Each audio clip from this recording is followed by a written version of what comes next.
दोस्तों सब्सक्राइब करें और इस बेल आइकन को दबाएं और पाएं वीडियो सबसे पहले। मैं भारत को भारतीयता की मान्यता के आधार पर फिर से खड़ा करना चाहता हूं, उस काम में लगा हूं। और ऐसे ये दूसरा आखिरी निवेदन कि ये आप अंग्रेजियत से बाहर निकलें, इसके लिए बहुत जरूरी है कि टेलीविजन कम से कम देखें, क्योंकि ये जो टेलीविजन है ये रोज आपको उल्टी उल्टी बातें सिखाता है। मैं सिखा रहा हूं कॉलगेट मत खरीदिए, टेलीविजन रोज कहेगा कॉलगेट ही खरीदिए और दिन में 50 बार कहेगा, 100 बार कहेगा। मैं कह रहा हूं विदेशी कंपनी का माल मत खरीदो, टेलीविजन रोज दिन में 50-100 बार कहेगा कि यही खरीदो। और ये जिसको आप टेलीविजन कहते हैं उसको मैं इडियट बॉक्स कहता हूं। क्यों है ये इडियट बॉक्स? क्योंकि ये इडियट बनाता है आप। एक उदाहरण देखिए, टेलीविजन पे एक जाहिरात आता है, क्या कहते हैं? हाय मैं कॉम्प्लान बॉय। फिर एक बेटी कहती है हाय मैं कॉम्प्लान गर्ल। इसका माने क्या है? मैं कॉम्प्लान का बेटा हूं और मैं कॉम्प्लान की बेटी हूं। और कॉम्प्लान क्या है? टिन का डिब्बा। अब आप बताइए, टिन के डिब्बा के भी बेटा बेटी हो सकते हैं? 100% इडियोसिटी है। क्या दिखाता है टेलीविजन? लाइफ बॉय है जहां, तंदुरुस्ती है वहां। अब आप बताइए, अगर तंदुरुस्ती लाइफ बॉय से आती है तो भोजन क्यों करते हैं? आज से भोजन करना छोड़िए और एक एक लाइफ बॉय खरीद लीजिए और दिन में 10-10 बार रगड़िए, सबकी तंदुरुस्ती बनी। क्या इडियोसिटी दिखाते हैं कि एक फुटबॉल खिलाड़ी है जो बिना लाइफ बॉय लगा के फुटबॉल खेलने जाता है तो गिर पड़ता, फिर लाइफ बॉय लगा के जब फुटबॉल खेलने जाता है तो बिना गोल मारे वापस नहीं लौटता। तो मैं सोचता हूं कि लाइफ बॉय लगा के इतना अच्छा खिलाड़ी कोई हो सकता है तो इन सब खिलाड़ियों को ओलंपिक में भेजना चाहिए, क्योंकि हिंदुस्तान की फुटबॉल की टीम जब ओलंपिक में जाती है तो क्वालिफाइंग राउंड में बाहर हो जाती है। उस दिन मैं सोचता हूं कि हिंदुस्तान की सरकार ने एक एक खिलाड़ी को लाइफ बॉय का एक एक पैकेट दिया होता तो 10-12 गोल्ड मेडल तो आ ही जाते कम से कम। 100% इडियोसिटी है। उस इडियोसिटी का एक उदाहरण और देखिए, टेलीविजन पे दिखाते हैं कॉलगेट का विज्ञापन। कैसे दिखाते हैं? दो पति पत्नी साथ साथ चल रहे हैं, थोड़ी देर के बाद पत्नी मुंह फेर लेती है और अपनी सहेली से कहती है कैसे कहूं इनकी सांस में बदबू आती है। तो उसकी सहेली कहती है सांस में बदबू, चल मेरे साथ। दोनों डॉक्टर के पास जाते हैं। डॉक्टर साहब कहते हैं अरे कॉलगेट का सुरक्षा चक्र तो अपनाया नहीं, सांस में बदबू तो आएगी। तो उनके घर में कॉलगेट आ जाता है। उनके मिस्टर जिनकी सांस में बदबू आती है वो कॉलगेट रगड़ते हैं। कॉलगेट रगड़ने के बाद दिखाते हैं उनकी पत्नी उनके नजदीक आ जाती है और नीचे एक लाइन लिखते हैं दूरियां नजदीकियां बनी। जानते हैं इसका मतलब क्या है? इसका मतलब है कि दो पति पत्नी अगर कॉलगेट नहीं करेंगे तो दूर दूर रहेंगे, कॉलगेट करेंगे तभी नजदीक आएंगे।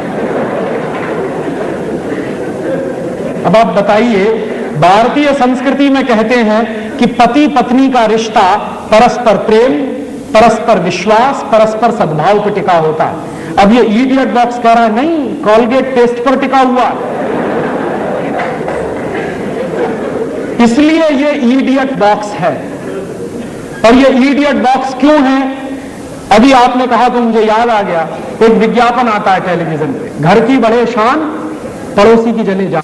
तो है पड़ोसी की जान जलाने में, पता है कैसे? भला उसकी कमीज मेरी कमीज से सफेद कैसे?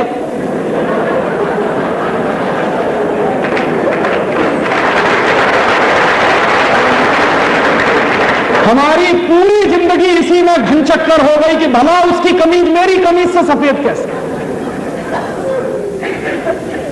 गया हो गया बंटा धार भारतीय संस्कृति। इसलिए मैं कहता हूं कि ये टेलीविजन देखना कम से कम करिए। और इसलिए भी कि ये जो टेलीविजन है ये हमारे देश में ना सिर्फ इडियोसिटी फैला रहा है, बल्कि भारत सरकार ने जब से ये GTV, CNN, ATN, star TV, prime star, prime sports, तमाम विदेशी कंपनियों को खुली छूट दे दी है हिंदुस्तान में, वो दिखा क्या रहे हैं? आपके बच्चों को वो सब दिखा रहे हैं जो नहीं देखना चाहिए।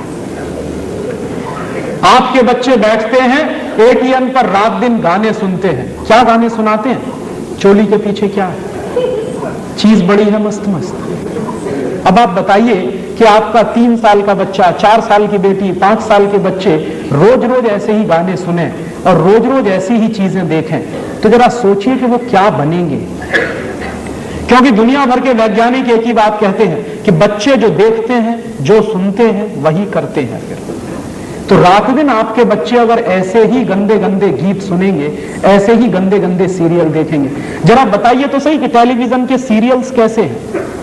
कोई कहता है कि एक सीरियल आता है शांति, कोई कहता है आता है स्वाभिमान, कोई कहता है आता है बनेगी अपनी बात। इन सब में क्या दिखाते हैं? हर एक सीरियल में एक ही थीम है, एक्स्ट्रा मैरिटल रिलेशंस। क्या दिखा रहे हैं शांति में? शादी के पहले बच्चे पैदा हो गए, और शादी क्या कर रहे हैं? एक बार एक से, दूसरे बार दूसरे से, तीसरे बार तीसरे से, चौथी बार चौथे से, माने ऐसे बदलते हैं जैसे कमीज बदलते हैं। ये यूरोप में तो हो सकता है, हिंदुस्तान में ये नहीं चलता। और आपके बच्चे अगर यही सब देखेंगे, कभी कभी तो मैं डर पैदा करता हूं। आप जरा सोचिए कि हम 5 में जो कुछ दिखाया जाता है और जिस तरह के बच्चे हैं, देख देख कर अगर हम 5 आपके बच्चे भी वैसे ही हो गए तो आप सिर पीटेंगे एक दिन अपना। क्यों? जानते हैं क्यों? उसका एक कारण है। ये जो बच्चे होते हैं, ये जब सीखते हैं किसी चीज को तो उसकी एक खास तरह की प्रक्रिया होती है। क्या होती है? बच्चों को सबसे ज्यादा सीख अगर देनी हो तो उनको अच्छी अच्छी कहानियां सुनानी चाहिए। कहानियों का बच्चों के मन पर जो असर होता है वो पूरी जिंदगी रहता है। एक उदाहरण मैं अक्सर देता हूं, महात्मा गांधी का। महात्मा गांधी जब छोटे थे, बचपन में, मोहनदास करमचंद गांधी थे, तो एक दिन वो हरिश्चंद्र का नाटक देखने गए। हरिश्चंद्र का नाटक देखने से पहले उनकी मां ने उनको हरिश्चंद्र की कहानी सुनाई, एक बार नहीं कई बार। तो एक दिन उनके गांव में पोरबंदर में हरिश्चंद्र का नाटक दिखाने वाली कंपनी आई, तो उस नाटक कंपनी ने हरिश्चंद्र का नाटक दिखाया। गांधी जी वो नाटक देखकर लौटे तो अपनी मां के सामने उन्होंने 2 संकल्प लिए कि आज के बाद कभी झूठ नहीं बोलूंगा और आज के बाद कभी भी हिंसा नहीं करूंगा, आजीवन अहिंसा और सत्य के रास्ते पर चलूंगा। हरिश्चंद्र की कहानी और नाटक देखकर मोहनदास करमचंद गांधी नाम का बालक महात्मा गांधी हो गया। तो जरा सोचिए। दोस्तों, सबसे पहले तो चैनल सब्सक्राइब करें, फिर लाइक, कमेंट और शेयर करें। और हाँ, हमारा एंड्रॉयड ऐप डाउनलोड करना ना भूलें।